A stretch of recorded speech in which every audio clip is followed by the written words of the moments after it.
I wanted to take a moment to mention the AAS Awards program. The AAS Awards program has been going since our society's inception in 1954.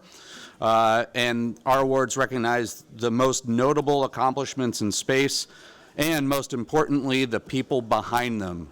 People like Walter Cronkite, and the missions like OSIRIS-REx, Carl Sagan, the very first shuttle mission, STS-1, and of course, John Glenn himself. So AAS has multiple awards in a variety of categories.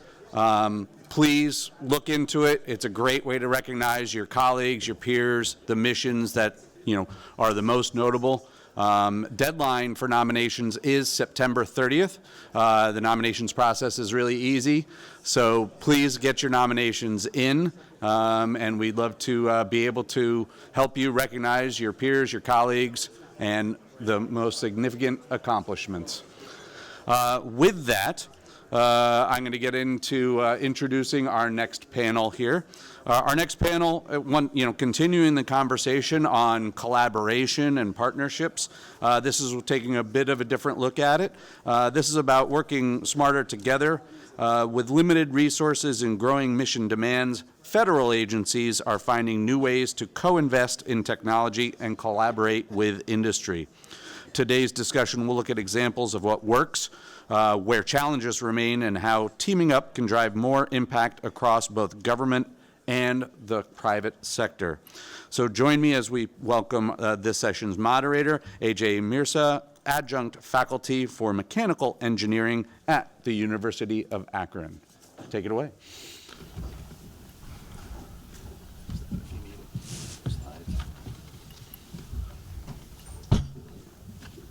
Okay, good morning. Can I have the slides there?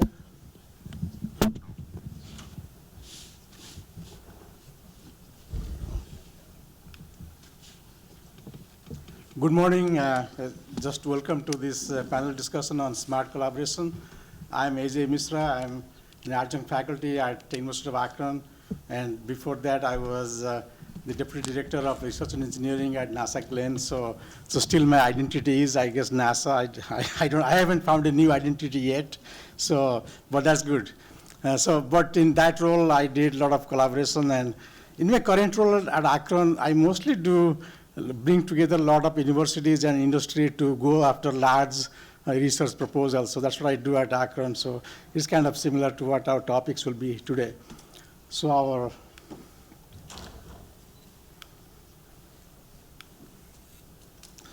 panel members are Colonel Starks from U.S. Air Force.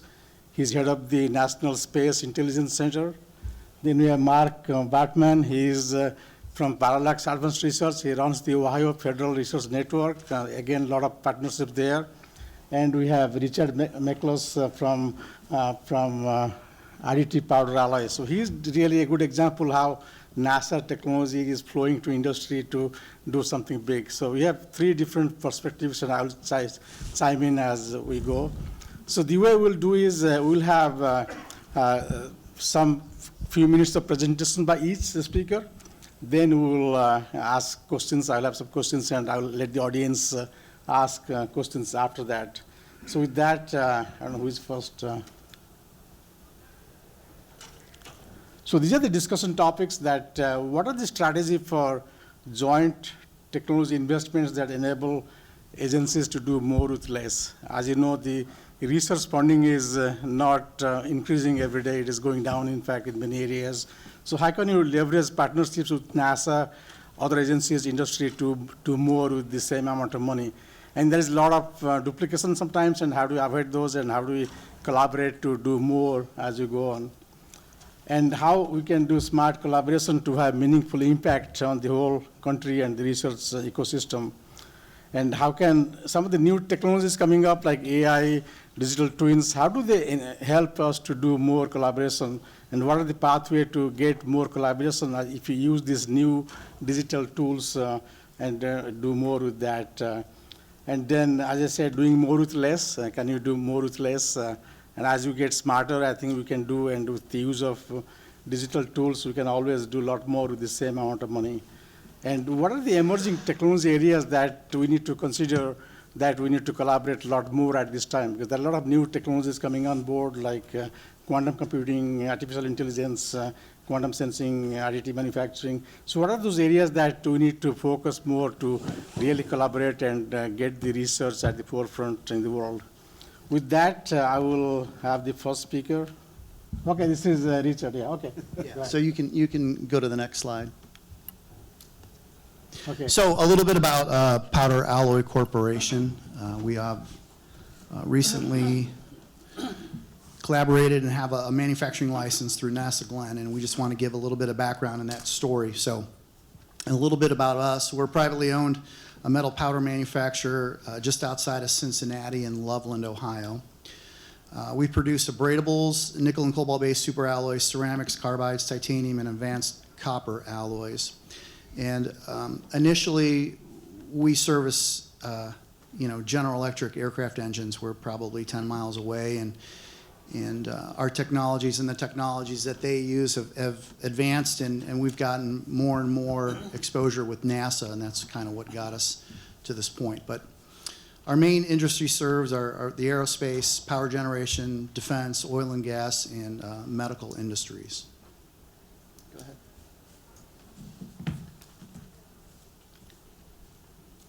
So GRX-810, it's a new earth-changing, next-generation material. In my estimation, it's the biggest advancement in materials that have been made in my 30 years of working in this industry. It's a next-generation oxide dispersion strengthened ODS superalloy. It was developed, as I said, by NASA Glenn Research Center. It offers superior creep resistance, oxidation resistance, and extends component service life exponentially. We partnered with NASA to bring GRX-810 from a lab discovery to an industrial scale commercialization. Go ahead. So how did this all happen for us and for NASA? As I had mentioned, Glenn developed GRX-810 by using novel fabrication techniques coupled with additive manufacturing. So it really is a great success story how 3 different industries kind of got together to create this. Excuse me. NASA then pursued licensing to transition the alloy to industry. And this is kind of where we got involved. Initially, we worked with NASA Glenn to make R&D heats of a base material. I can't get into how the material is necessarily manufactured after that. And then just through some phone conversations with some engineers, voicing their frustration of having to sit back in the lab to do some processing, saying that this is not what I signed up for. We had some synergies because we make materials that use that same technology. So we just started to engage with them and say, hey, we would love to do that for you if it's becoming burdensome. And then from there, we got to know more about the material, what it's going to be used for. And as we sat in those meetings, our wheels started to spin and realized, hey, there are some dual use for this material in other industries. So we got involved with it and secured a exclusive manufacturing license for it. From there, we did a lot of joint R&D to adapt the material, again, from a lab situation to industrial scale manufacturing, qualification, and end user testing. And we've been doing it for a while, but we still are kind of in the infancy stage. I think right now the material is being adapted to the aerospace, energy, and defense industries. In I think, non-governmental applications, everyone's kind of waiting to take that first step. So that's kind of where we're at. Go ahead. So our drivers for collaboration on this is, first, from a governmental standpoint, is to maintain U.S. leadership in advanced alloys. And it kind of aligns with what we want to do and what we've always tried to do, and that is to be in the forefront of technical materials to the marketplace. From a technical side, scaled NASA's breakthrough to a aerospace-grade powder that's used for additive manufacturing to create the next generation of jet engines and such. There's a growing demand, so market drivers were there for us. High temperature alloys used in aerospace, defense, and energy. We really see it.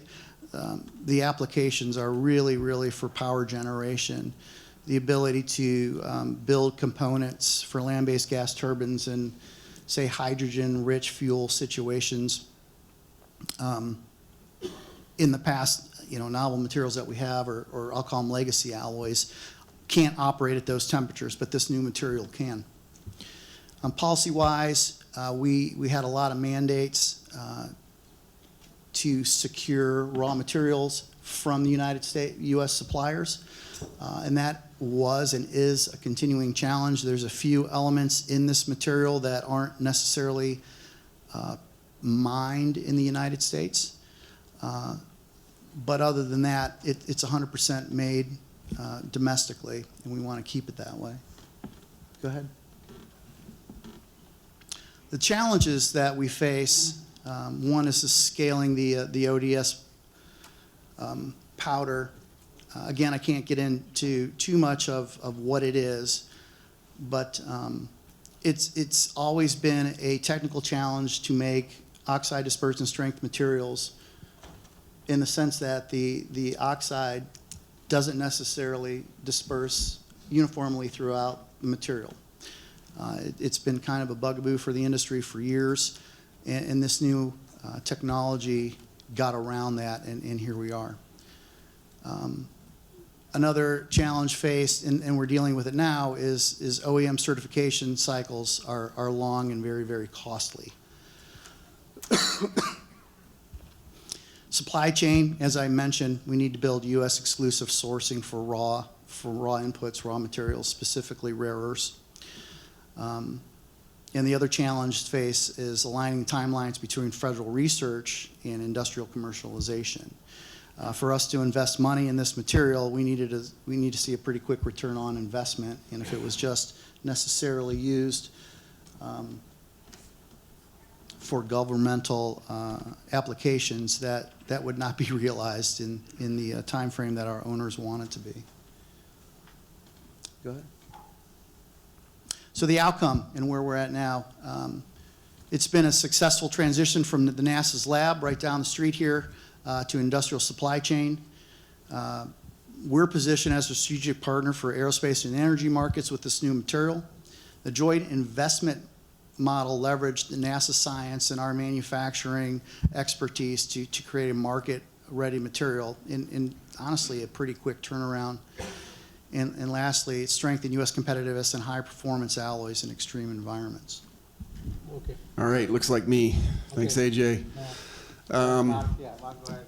Yep, thanks. You can go ahead and go to the next slide. I'm going to go through these fairly quickly. I'll be here afterwards if anybody would like to talk a little bit more about the Ohio Federal Research Network. So we're founded 2015 as part of some language that came out of a commission back then called the Ohio Federal Military Jobs Commission.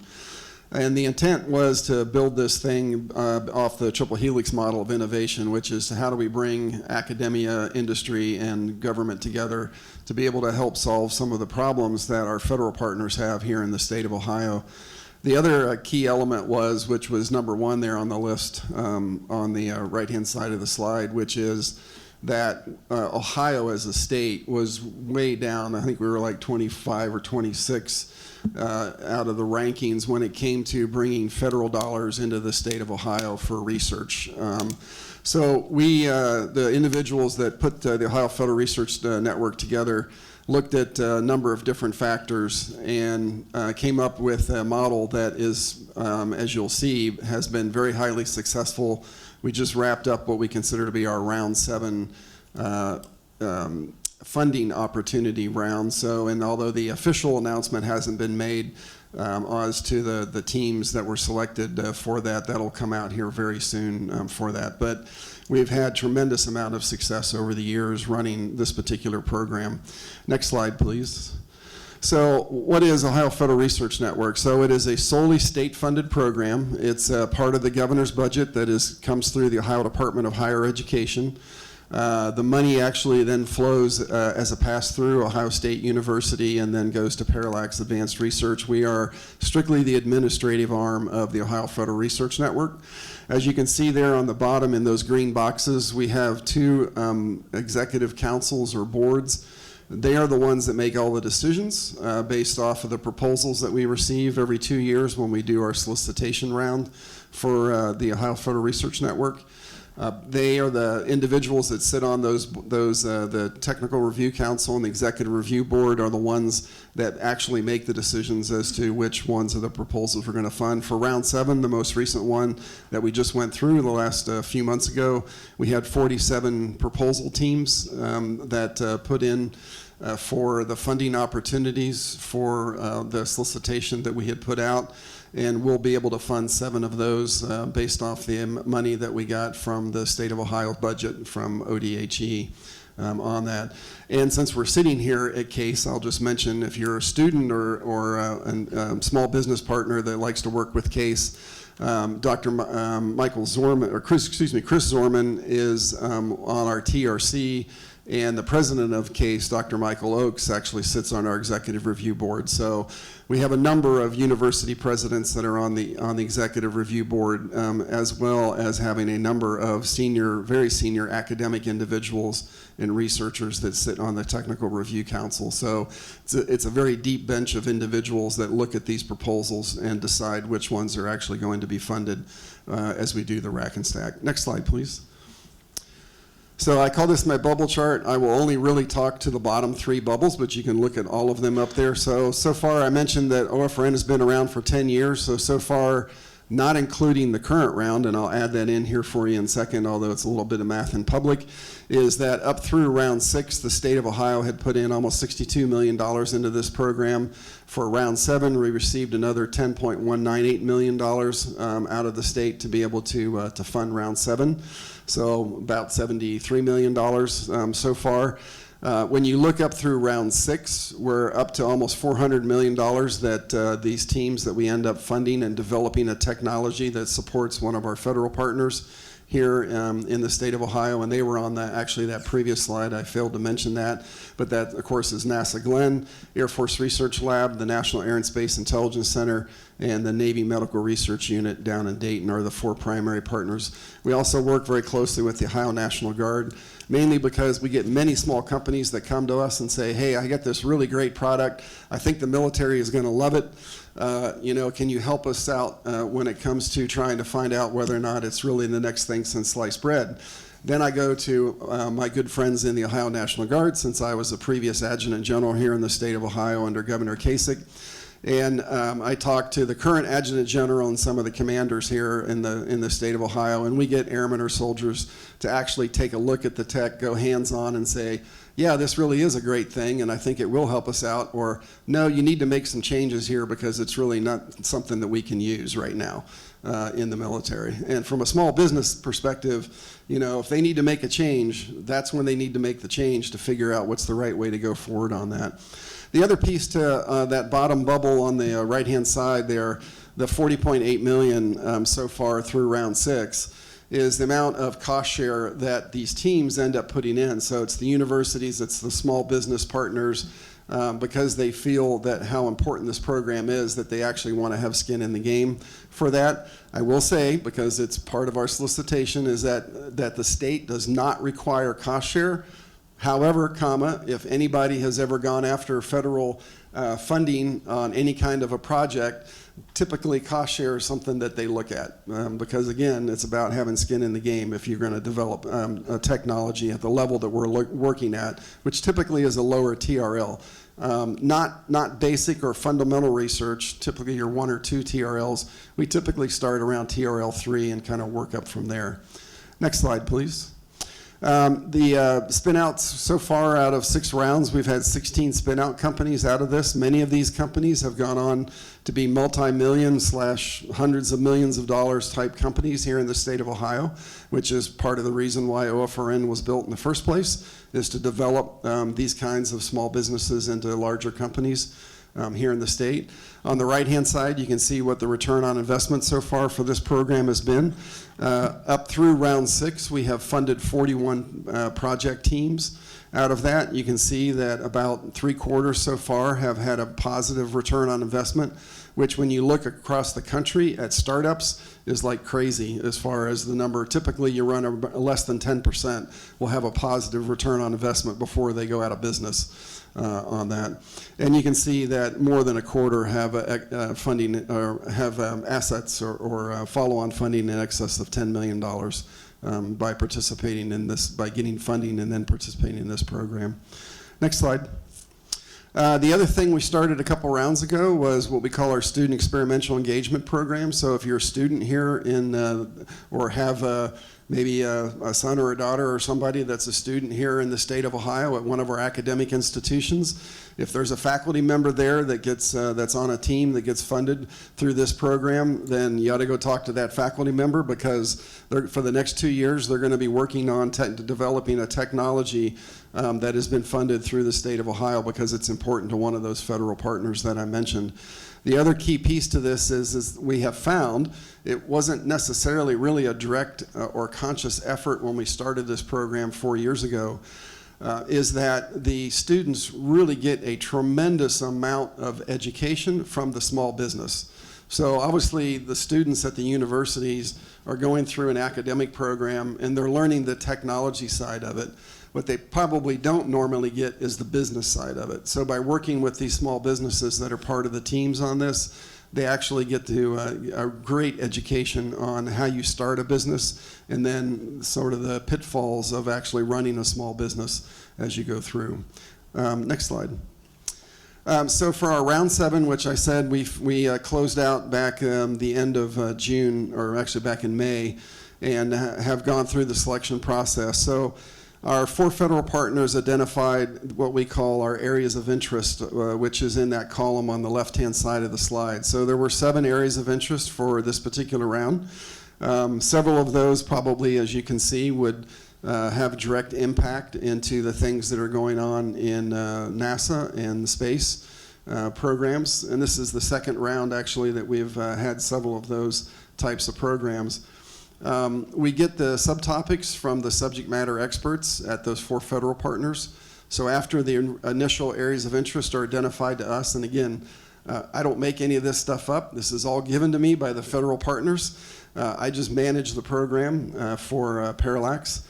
The subject matter experts then are the ones that outline those subtopics, and they also provide us very detailed analysis of what exactly it is, or description of what exactly it is that subtopic means, and what it is that they're looking for in the type of tech that they need to have us help them develop for that. Now, if I didn't mention, for round 7, we received 47 proposals. We're only going to be able to, or 45, excuse me, we're going to be able to fund 7 of those proposals, and it's again because of the fact that we only got $10.198 million. To have funded all 45 or so of those proposals, I would have needed to get from the state somewhere in the neighborhood of probably about $60 or $70 million.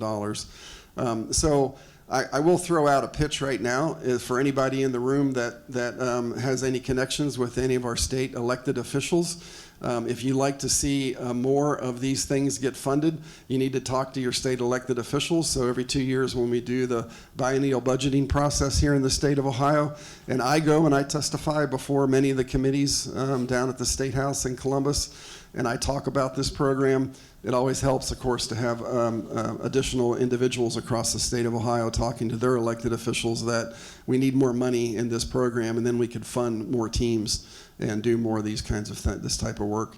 One of the things that I didn't mention, I'll just mention real quickly. So I sort of refer to teams and proposals and things like that. So the requirement, if you're going to be part of a team and put in a proposal for the Ohio Federal Research Network, is that it requires that there are 2 Ohio universities and 1 small business partner with a physical location here in the state of Ohio.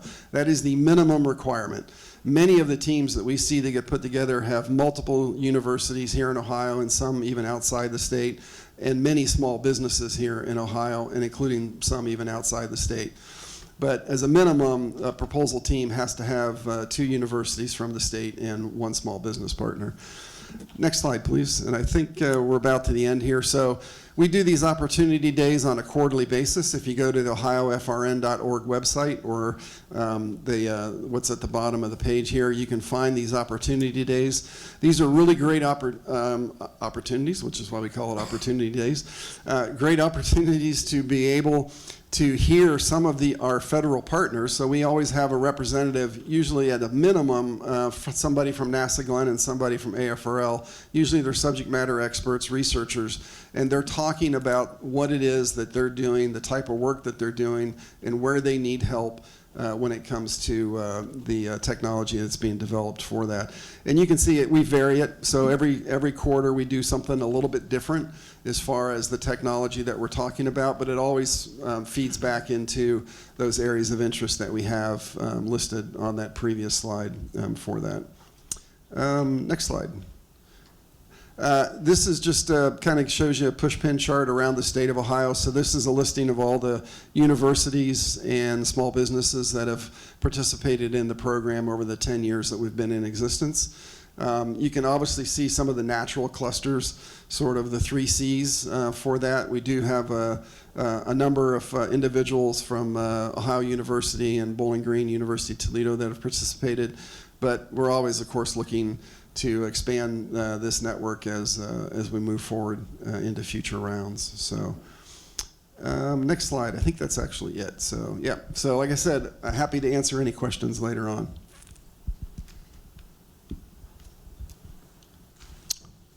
Good morning. I'm Colonel Marcus Starks. I'm the commander here at the National Space Intelligence Center. And again, thank you. Happy to be here and a part of the discussion. If you could just go to the next slide, please. I just want to talk to you about the importance of partnership to us here in the Space Force writ large.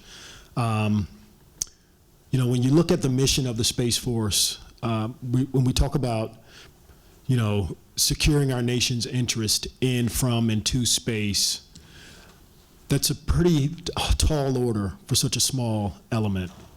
Our service sits at about 17,000 military and civilian personnel in total. And so that is significantly smaller than any other branch of the service in our country. And so partnership is about as important to us as anything else that we do in the Space Force. And so it's important to understand that dynamic. When we talk about providing that security in space and from space, we're looking at things like the launch mission areas when we consider in space, the space domain awareness, understanding, you know, what's in space and the associated debris that came up in a previous discussion. When we talk about from space in that mission statement, we're speaking specifically to those items that we provide to the Joint Force, those elements like secure communications, missile warning, those precision navigation and timing, and those elements, those are traditional elements. When we talk about in space, that's where it really gets complicated. In space really focuses on those mission areas. We use terms like orbital warfare, electronic warfare, space battle management, but fundamentally what we're trying to do is protect our assets in space. We want to ensure that we can provide a service from space and potentially, in a crisis, affect an adversary's space-based systems. And so this is very complicated, but this is what we spend most of our time trying to work through. If you go to the next slide, you can get a sense of how NSIC fits in this position. I say NSIC, that's the National Space Intelligence Center. And, you know, our mission statement specifies that we provide that game-changing intelligence, technical in nature, and we're informing the national policymakers at every level. We're informing joint warfighters. We're informing acquisition professionals on information that will ensure that we can maintain access to space every day. For example, today I have analysts right now on the Hill in partnership with NASA speaking to the House Space and Science Technical Committee about Chinese ambitions. And so these are the routine conversations that we're having in order to impact decision making. The means by which we get after this product that we provide is really all connected to our people. The people are our fundamental strength, providing the regional and technical expertise. And then it's all about the adversary and the intentions of the adversary, strategically all the way to operational intentions. And so these are some of the things I wanted to talk about here in the next couple of slides. If you go to the next one. So we have a publication from 2023 that articulated at the unclassified level, and you get a couple of excerpts here, kind of the adversary and where we're going in space. What are some of the predictions? Fundamentally, what we tease out is the fact that nation states in general, adversary-friendly, recognize the national security importance and relevance of space.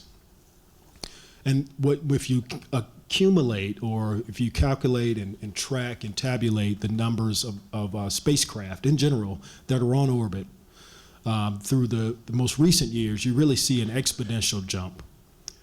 From 2002 here to 2022, you can get a sense of that exponential growth in capability that is currently on orbit. These numbers obviously continue to grow if you look at an exponential level. If you look at 2025, for instance, that number for China there at the bottom left is over 1,000, right, of spacecraft on orbit. And so it's important to understand, we talked about leadership in the previous panel, that both China and Russia are looking for opportunities to be a leader in this sector. And so it's important to understand how they at times will marginalize our leadership in the same domain. Next slide, please. So this slide speaks to how space enables warfare, and much in the ways that we are looking at the space order of battle, or the number of spacecraft that are being placed into orbit, and the complexity of those activities. In similar ways, we can see the complexity of how we are planning, how other nations are planning to use those assets in space. So this slide just fundamentally depicts that China and Russia they're developing new space systems to enhance their military effectiveness. And it really goes to over-the-horizon precision targeting. And these are efforts and ways that we typically use space as well.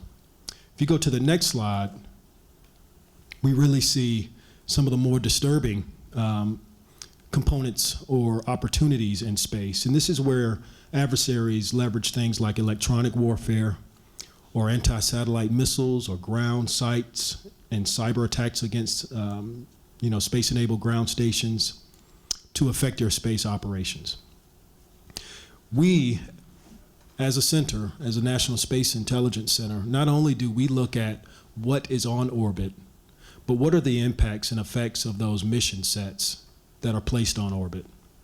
What is the intent of the adversary that is placing these activities on orbit, that is training in such a way that is developed? We analyze those patterns of life. We look for those anomalies such that we can provide that information to decision makers at the national level and at the operational level. Next slide, please. So when you talk about the complexity of a mission area like space and what it is that we're doing, you can begin to understand how critical partnerships are. Partnerships aside, some of the lines of effort that we're involved in order to deliver this comprehensive threat analysis are centered on things like decision advantage. Decision advantage are for warfighters, joint warfighters in every combatant command. What is taking place in space and how is that impacting other domains? But that also bleeds into things like acquisition and force design. What are those things that we need as a nation to ensure that we have resilient systems on orbit? System resiliency, system vulnerability from an adversary perspective, these are the types of decision advantages that we deliver. We're also adapting to this dynamic threat environment as a center. And what I mean is how we are internally understanding how to best use things like AI, machine learning, and other advanced or emerging technologies. How are we leveraging those in an effort to position ourselves for resiliency, as well as for affecting or enabling advanced analysis in some of these environments? We're involved in all of the exercise initiatives across the entire Joint Force. We're involved in readiness, making sure that there's an accurate representation of the adversary. And then we're advancing those strategic partnerships. You know, whether these are foreign partnerships, commercial industry partnerships, and partnerships with academia. And then lastly, and probably most important from a fundamental level, is we're cultivating that workforce within our center, whether it's recruitment, retention, whether we are providing tools, you know, advancing tools, whether we are providing advanced training. All of these areas are critically important for what we do day to day in order to maintain the edge in our mission areas. So when we look at partnership in particular, what does that mean for us? What does that look like for us? Well, when we talk about partnering with academia and with some of the local universities, very important to us. It goes back to recruitment, for instance. It is provides a steady pipeline of talent. We provide students with our relationships with some of the universities legitimate experience in our sector from an intelligence perspective. Part of that experience is gained not only in internships whereby they come on board and actually work in our center, but in some cases, we foster mutually beneficial research initiatives, and students are involved in those research initiatives where they provide a meaningful product to us, and they learn more about the craft along the way. We're involved in knowledge exchanges, helping ourselves to understand the adversary and fill some critical gaps with certain institutions. We're also involved in some legitimate initiatives whereby institutions provide feedback on certain problem areas where they conduct research on their own and provide us the feedback and that information. So those are ways that we are leveraging academia. When we look at some of the ways that we're arming the industry to work with us in particular, a lot of it comes back to the fact that we recognize commercial industries are more and more involved in space. I think that in the last panel, someone mentioned 12,000 industries, space-associated industries. In many cases, those commercial players are trying to solve the same problems that we're trying to solve. And how we connect with those in that collaborative space to learn and understand what problems they're trying to solve from a Space Force perspective, broader than NSIC, is happening on a day-to-day basis. The commercial industry also accelerates innovation and how we approach problems. We talk about what we want to do internally to posture ourselves digitally with the correct environment to answer some of these tougher questions where we're processing more and more data. We're learning a lot from commercial industry and how they posture themselves to meet that same exact demand. And the other piece is just the data sources that the commercial industry has. It's a mass amount of data sources. We are organizing internally to better ingest those commercial data sources because they fundamentally have the opportunity and potential to feed some of our science and technical intelligence analysis day to day. So those are some of the areas just in general. Thank you, Colonel Starks. Okay, so I'll have some few questions. Let me start with Colonel Starks first. You talked about AI, machine learning. So how do you use these new kind of tools to advance collaboration between government, industry, and academia? Are you using these tools to enhance the partnerships? So first of all, from a space perspective, if we talk about AI and machine learning, this is an area of not only, this is an area of what I like to call opportunity for us. Because in many, we have a demographic that not only spans, about half and half engineers and analysts, but it also spans years, right? We have folks who've been conducting analysis for decades. We have folks right off the street. There is a trust factor. There's a trust fundamentally for an analyst who's involved in intelligence tradecraft. Some folks, some analysts approach AI and the use of AI at different levels. So part of what we've had to do is provide kind of a standard format from which you would leverage AI. How do we make AI trustworthy in the workplace? We've learned a lot from the commercial sector on how to position ourselves to trust AI with some of the training that's offered to those professionals.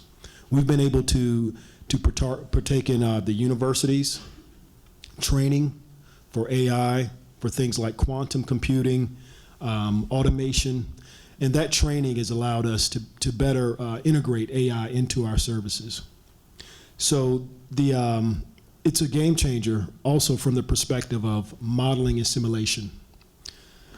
When we look at how we present many of the space-based problems, we are heavily connected with mod and sim in the live virtual constructive environments. We hope to leverage AI in ways that will advance some of the behavioral models and understanding some of the more complex dynamics to the problems that we're trying to solve. And so I look at it as an opportunity. We have a sea of opportunity ahead of us. There's a lot to learn in the meantime, and we're structuring ourselves to get the most out of it. Over. Thanks.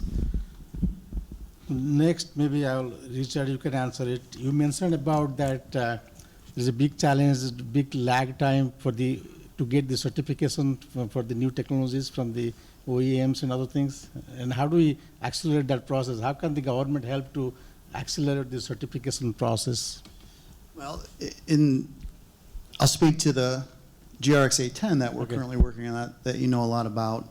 It was great for us because, as I had mentioned, it's dual use. So it could solve a fair amount of problems in the land-based gas turbine power generation industry as well as the flying gas turbine industry. So mentioning that they don't want to take the first step or OEMs don't want to take the time or make the investment in new materials because the materials that they invented have worked great. Nothing could be better than what they did. The great thing for us is that while producing material and working with Glenn, we got real R&D feedback and we're able to adjust material characteristics or melt practices on the fly. And then once they proved out the material with their testing, it opened up our ability to supply governmental agencies around the United States. So we deal with the Army with this material, and the Air Force, as well as NASA. And that's all giving data back to the OEM saying, hey, yeah, this material is the next great thing. We are going to try it. And that's kind of where we're at now. So something that would have taken 5 to 10 years in the past, it's been going on 9 months. So it's great. That's great, yeah, thanks. Mark, this is something for you. I think, you have dealt with a lot of collaboration between federal agencies in the state of Ohio. So it is successful, but what do you see as the major barriers for federal agencies collaborating together to jointly invest in technologies for the benefit of the state or the country? It's a great question. So not to be too flip, but a lot of times it's telephone numbers and emails that they don't know. When we started with OFRN, and I mentioned the 4 key federal partners that we work with right now, and by the way, we're always looking for more, Colonel Marcus, so I'm happy to talk if you're interested in participating. But one of the things that we found, of course, was not only is it the standard where you get a small business person that says, hey, I've been trying for months to get somebody in AFRL to answer my email or my phone call, and nobody will do that.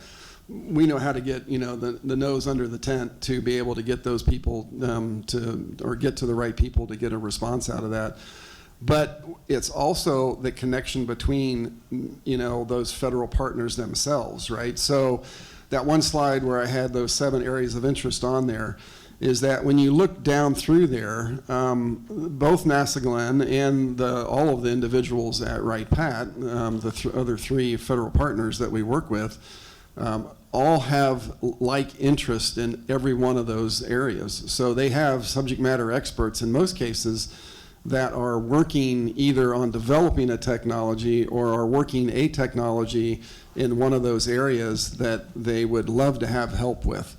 And we have found over the years of kind of doing this is that by making those connections that we have introduced many of these researchers within those federal partners to each other and their other organizations to be able to collaborate amongst themselves.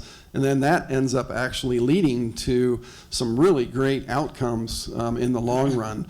Because now, if somebody at AFRL that's been working on something maybe for a couple of years finds that there's somebody up at NASA Glenn that is working in a similar area, and they start talking and they find out that, oh, you know what, hey, if we collaborate on this thing, we can bring our 2 agencies maybe together to help provide a solution that we need in this particular area. And so that has really been something that we have kind of found that has ended up being a very natural progression of this particular program, and I think has been very successful with that as well. Okay, thanks. So this was maybe for all of you. I mean, usually collaboration is sometimes hampered by the IP protection and data sharing and all those things are barriers. So how do you think about that, resolving those things that come with IPs and the barriers with data sharing and data privacy? So maybe Richard, you can. Yeah, I can speak on what we do and what we have had to do with regards to our current relationship with NASA Glenn and this material. First, we kind of have within our facility technical safeguards or safe space where we keep material specifications, work instructions on melting materials locked away, not online. So we try to mitigate as much cyber attack there as possible. The machines or the processing machines that we use have to be accessed via password, username and password, and it's all almost like stepped access. Mm-hmm.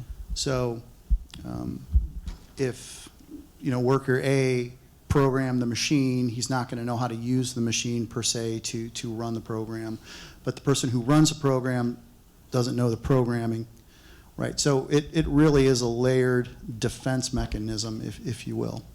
And also we have a lot of regular check-ins with counterterrorism organizations from the federal government here in Ohio. So they just kind of update us on new threats that they're seeing.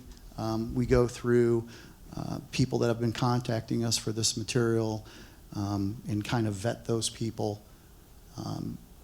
And we recently had a small little organization in Canton, Ohio that turned out to be false.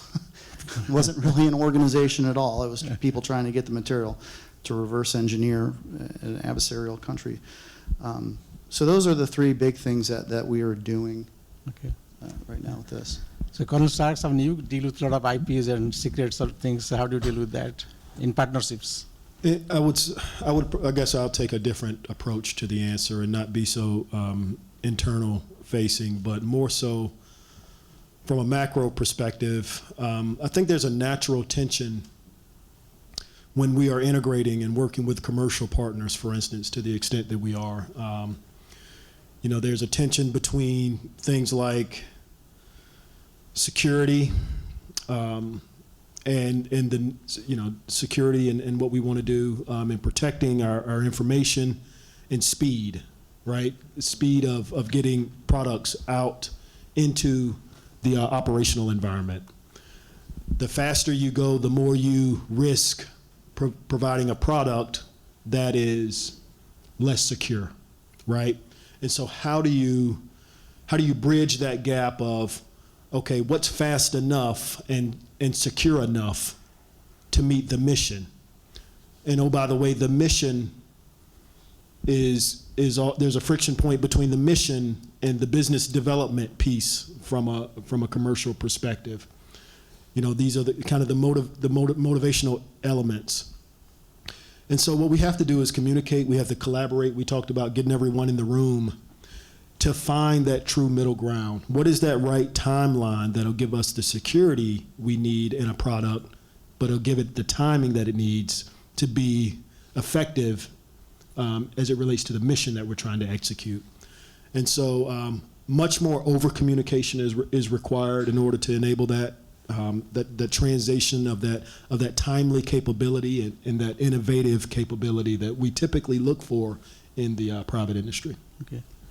So I will, shortly, I will open the questions to the participants here. In the meantime, I will ask one question to each of you, and you can answer. What is the new emerging technologies that are ripe for more government, industry, and academia collaboration? Just list one, each of you. Then I will ask the participants to come to the mic and ask questions after that. You only want me to give you one? Yeah. And why? Why do you think so? I'm going to cheat. I'll just give you the slide that has those 7 areas of interest on it that ORFRN is working with, because all of our federal partners are very interested in all of those, you know, areas of interest. Now, I will mention, listening to the previous panel, you know, one of those areas of interest is deals with space sensing, and so for this group, probably maybe that might be the one key area. Just because of the vast quantity, the numbers of things that are up there flying around the Earth right now, is that, you know, our friends in the Space Force and NSIC, you know, they want to know where all that stuff is, and they want to know exactly what it's doing, you know, every second. So the better technology that we can get, the better use of whatever it happens to be. I'm no expert in AI or some of these other things, but obviously if that can help them do their job, then those are the areas would be my guess that they're probably wanting to look at. Thanks, Mark. Richard, any one area? Well, I would have to go with material science. Material You know, science. the ability to make things faster, lighter, to advance technology is something we always can use. Connor? I'd say probably the application of some of the large language models. You know, that's the modeling is so important to what we do day to day and how it informs our analysis, how it informs our doctrine and techniques and procedure development. That's one of the emerging areas that we're really trying to position ourselves to take most advantage of. I will tell you, I wish I knew more about it, but what we're learning about quantum computing is another area. We're actually teaming with IBM to learn more about quantum computing right now, and how it can enable us to be more effective in our mission area. Over. So I'll just mention one. It will be small nuclear reactors for data centers and the space. So that will be another one. So I'll ask the participants to come to the mic and ask questions for the audience, for the panel.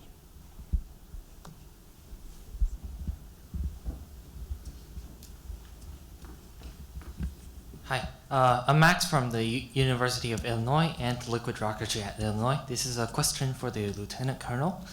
As we see more and more satellite launches worldwide, does the USSF plan to provide a means of physical protection for critical orbital assets from orbital debris, be it created intentionally or otherwise? I'm sorry, could you repeat that question?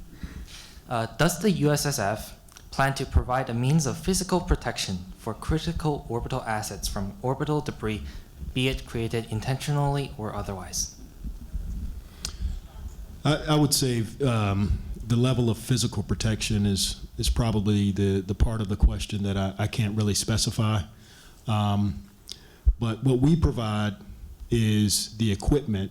We provide the training to deal with certain problem areas in space, the insight into those problems, and we allow decision makers at the component level to decide how to enable that equipment to solve those problems. And so the Space Force writ large, we generate the force that can solve problems. We generate the force that solves the problem, and the problem is then solved by a combatant command that has a litany of tools to address the issue. And so that's how we fundamentally approach are organized to fundamentally approach those problems. Thank you, sir. Okay. Any other questions? Okay, there's one here. Yeah. So this is mostly to Mr. Bartman.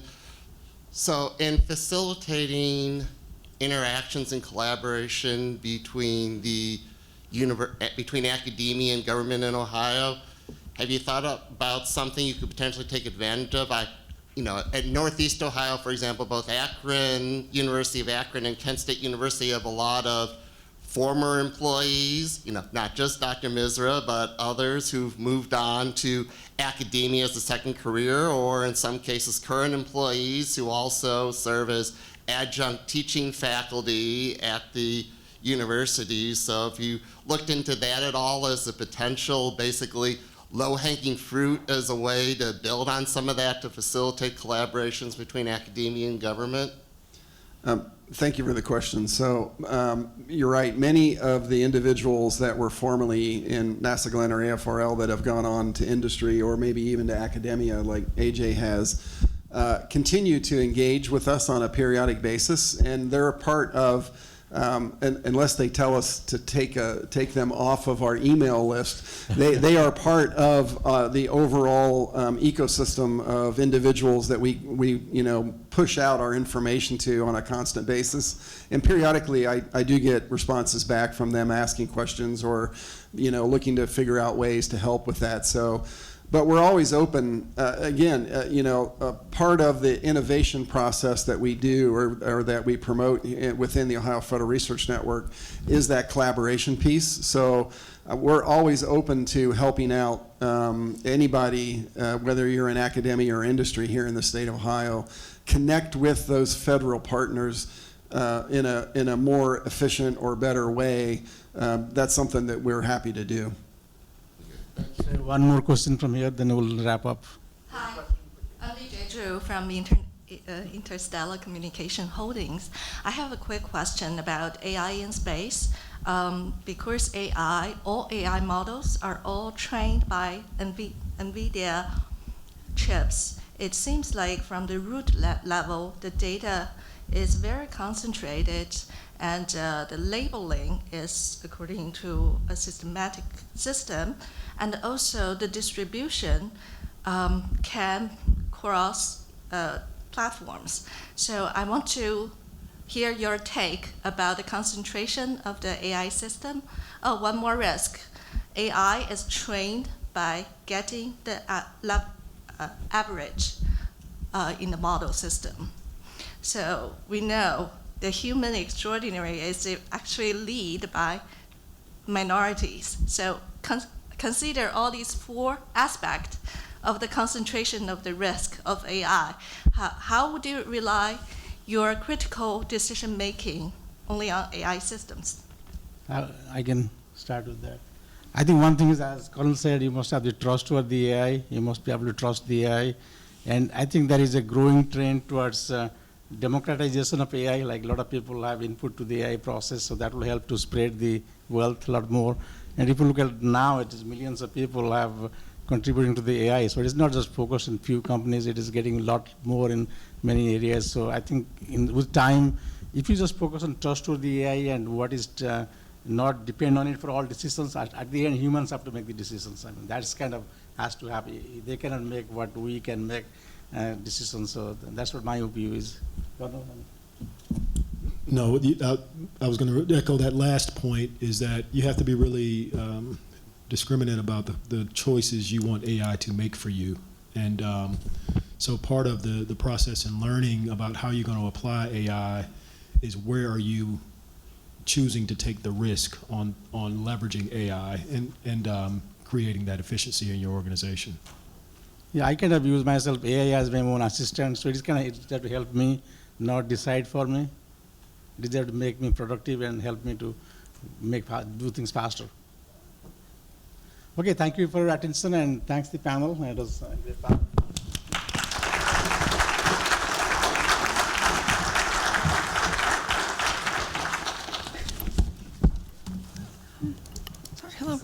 Hello? Okay.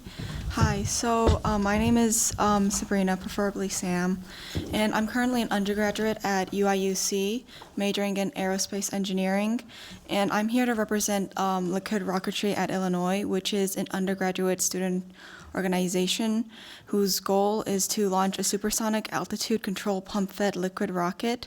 And some of us are here today, and we are thankful to AS and Jim Wei for enabling this opportunity for our team. And now we'll take a pause for snacks and beverages outside the mezzanine. Today's break is generously sponsored by Leidos. Check out the NASA tables and enjoy the networking and build new connections. And we also have a special addition to our agenda. Jen David Stringer, Director of Neil Armstrong Testing Facility, will give an overview and update on that tremendous asset. Please come back at 11:25 for that talk. Thank you.